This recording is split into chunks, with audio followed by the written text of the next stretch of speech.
In today's episode, Ginny asks, I have questions. Let's assume that data we're exploring is a mess or dirty. How can a marketer figure out what's missing, where the holes are, or why something isn't working?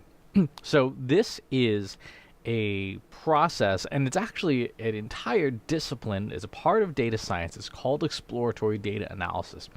And in exploratory data analysis, what you are doing is you are taking a look at your data using data science tools to understand what's wrong with the data, if there is anything wrong, and also features and facts about your data.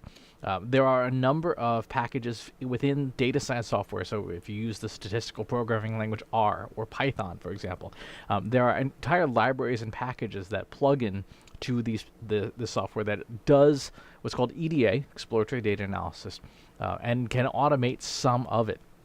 Generally speaking, there's going to be 5 or 6 steps to the EDA process. The first is you got to get the data in one place. And some things, like missing data, are very easy to spot because they will actually show up as not available blanks within the data set. And if your data set has a bunch of holes in it, you'll know really quickly. You look at the types of data that are in your data set to see if they are consistent. So when you load data in R, for example, it will come in and R will do its best guess to say, like, this is character data, this is numeric data, these are integers, these are dates.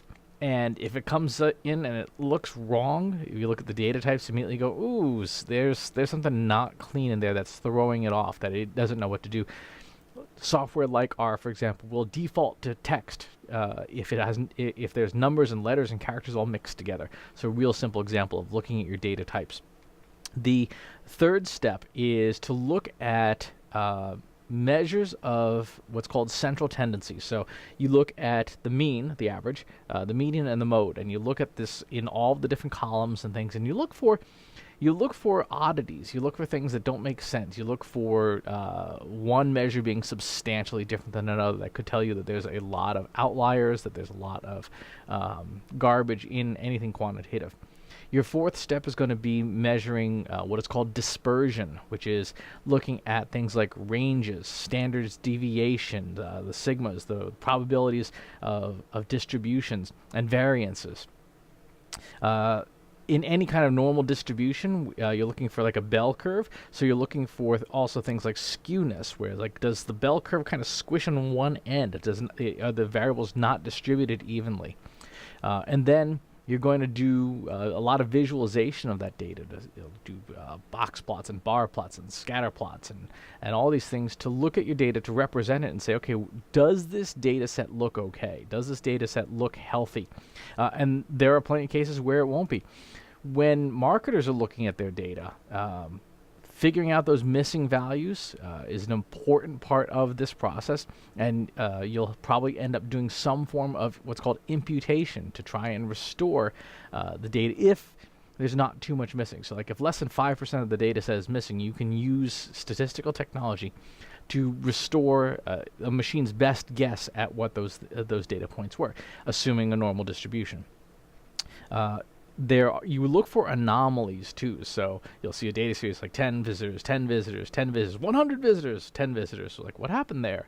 And you either have to be able to account for the anomalies and say, like, yep, that was the day that a Russian Twitter bot attacked us, or you may have to throw those anomalies out. Something that a lot of folks do when they're doing data set analysis is they'll trim off anything outside of like 3 sigma. Say, okay, anything that's that far off the standard deviation is clearly just a weird anomaly. Let's discard it.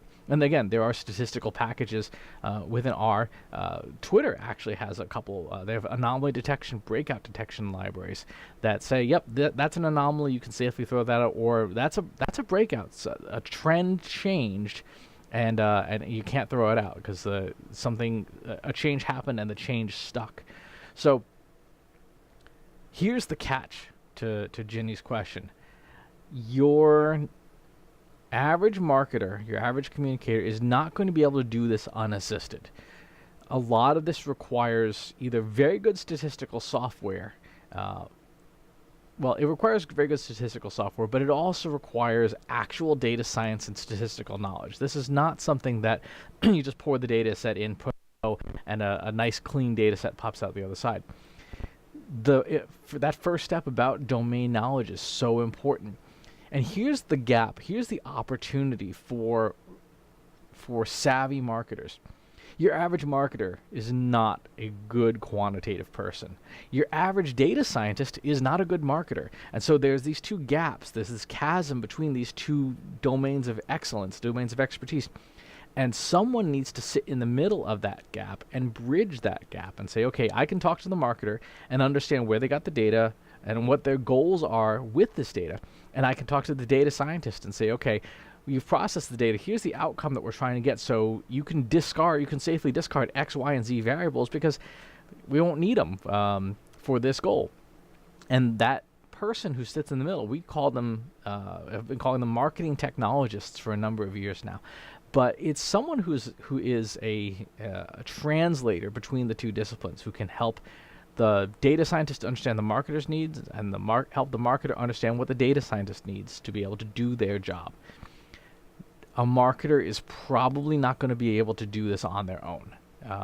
Looking at a data set, they're probably not going to be able to ascertain anything other than like the basics. Now, of course, they can do the basics. Like, yeah, there's a bunch of columns here that are zeros or empty.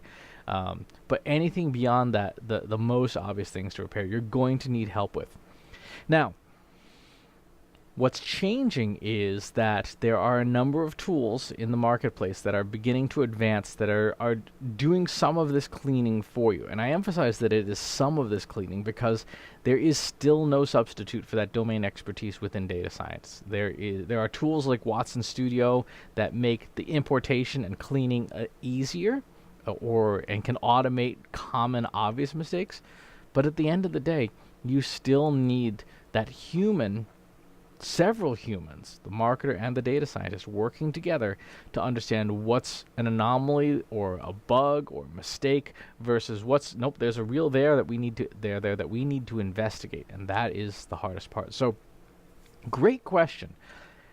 Marketers need to develop some level of statistical proficiency because data scientists are in such demand right now that it's unlikely a data scientist is going to be like, I'm going to become a marketer on the side. It's probably not going to happen. So marketers need to begin developing those statistical, mathematical, and data science skills in order to make the most of their data if they don't want to outsource it to someone else.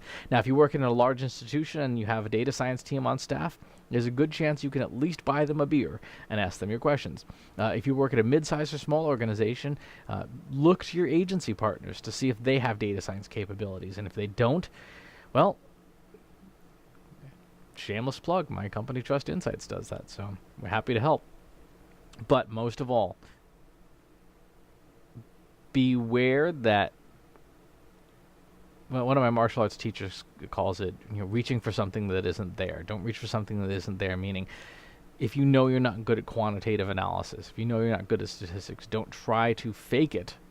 Get some help. Get some help to fix the problem so that it's done right.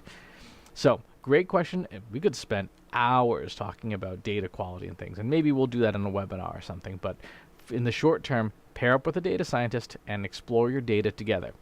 As always, please subscribe to the YouTube channel and the newsletter, and I'll talk to you soon. Want help solving your company's data, analytics, and digital marketing problems? Visit trustinsights.ai today and let us know how we can help you.